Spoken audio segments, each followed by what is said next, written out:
আসসালামু আলাইকুম রহমতুল্লাহি ওয়া বারাকাতুহু। স্ক্রিনে দেখতে পাচ্ছেন 3D লোগোর ডিজাইন।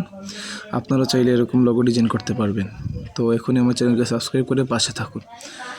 শুরু হয়ে গেল ভিডিও। প্রথমে চলে যাব পিক্সেল অ্যাপে। আমার টিজে ভার্সন তাই এরকম দেখাচ্ছে। তো আমি লেখাগুলো কেটে দিচ্ছি। প্রথম থেকে আপনাকে দেখানোর চেষ্টা করব আপনাদের। ডিলিট অপশনে ক্লিক করলাম, কেটে দিলাম। এগুলো ডিলিট অপশনে ক্লিক করে কেটে দিলাম। তারপর প্লাস আইকনে ক্লিক করে টেক্সটে ডাবল ক্লিক করলাম। তারপর এরকম আসবে, কেটে দিলাম। আমরা প্রথমে লিখবো আহনাফ আজওয়ার। এইটার একটা 3D লোগো ডিজাইন করবো। একটু জুম করে নিব। তারপর স্ক্রিনে গিয়ে তারপর ফন্টে চলে যাব। ফন্ট এই যে ফন্টে ক্লিক করার পর একটু স্ক্রল করে নিচে যাব। তারপর আমরা একটা বোল্ডে দিয়ে ফোল্ড সিলেক্ট করিয়ে ওকেতে ক্লিক করলাম। একটু সাইজ মতো বসিয়ে নিতে হবে, স্মল করে একটু সাইজ মতো বসিয়ে নেওয়ার পর এখন আবার প্লাস আইকনে ক্লিক করব। প্লাস আইকনে ক্লিক করার পর স্টিকারে ক্লিক করব। একটু স্ক্রল করে আমরা মিডিয়ার কিছু লোগো নিব। তো আসলে লোগোটা একটু ব্যতিক্রম ফেটে গেছে, তাই লোগোটাকে ডিলিট করে দিচ্ছি।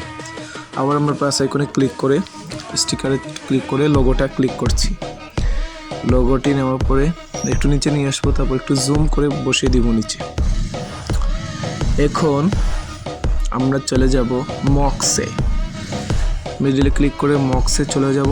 এসে বললাম মক্সে। এখন সাইজ মতো আমরা বাকি অপচয় অংশগুলো কেটে দেব। ঠিক আছে, যেমন এই যে সাইজ বসি এনেবল করে কেটে দিলাম। ঠিক আছে, হয়ে গেল। এখন আমরা সেভে ক্লিক করবো। উপর শেয়ার অপশনে ক্লিক করতে হবে।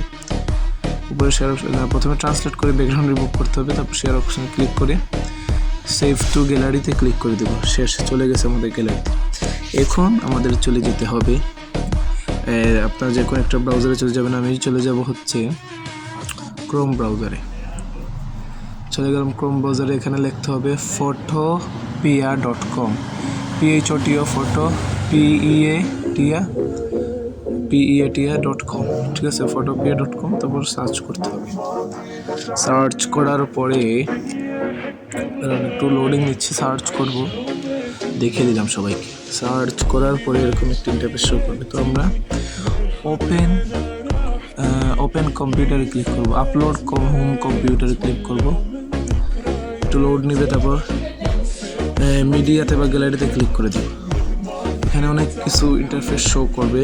আমরা সরাসরি চলে যাব আমাদের ফাইলে, যে ফাইলে আমরা গ্লাস 3D ব্যাকগ্রাউন্ডটা অ্যাড করছিলাম। তো একটু লোড নেবে, আশা করি চলে আসবে। তো চলে আসছে, দেখতে পাচ্ছেন। তারপর লেয়ার অপশনে ক্লিক করব। লেয়ারে ক্লিক করার পরে ইওর লোগোতে ডাবল ক্লিক করতে হবে। তো ডাবল ক্লিক করলাম। তারপর আলাদা একটা ইন্টারফেস হয়ে যাবে। তারপর আমরা ফাইলে ক্লিক করব। তো আবার ফাইলে ক্লিক করলাম। ওপেন অ্যান্ড প্লেসে ক্লিক করতে হবে। ওপেন অ্যান্ড প্লেসে ক্লিক করার একটু লোড নিবে। তারপর মিডিয়া চলে আসবে আমাদের সামনে। তো আচ্ছা, আমি আবার আপনাদের দেখানোর জন্য আবার দিচ্ছি। ওপেন অ্যান্ড প্লেস ক্লিক করার পরে আমাদের সামনে মিডিয়া চলে আসবে। তো মিডিয়াতে ক্লিক করতে হবে। মিডিয়াতে ক্লিক করার পর এরকম একটা ইন্টারফেস শো করবে। একটু লোড নিবে আর চলে আসবে।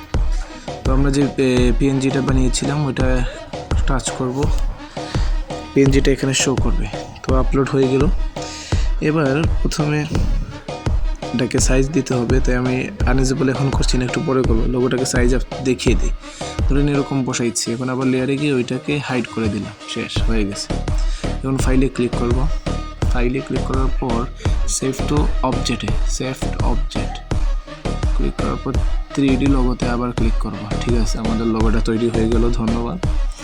তো আসলে দেখতেই পাচ্ছেন তৈরি হয়ে গেছে। তো আবার ফাইলে ক্লিক করার পর এক্সপোর্ট এসে ক্লিক করব।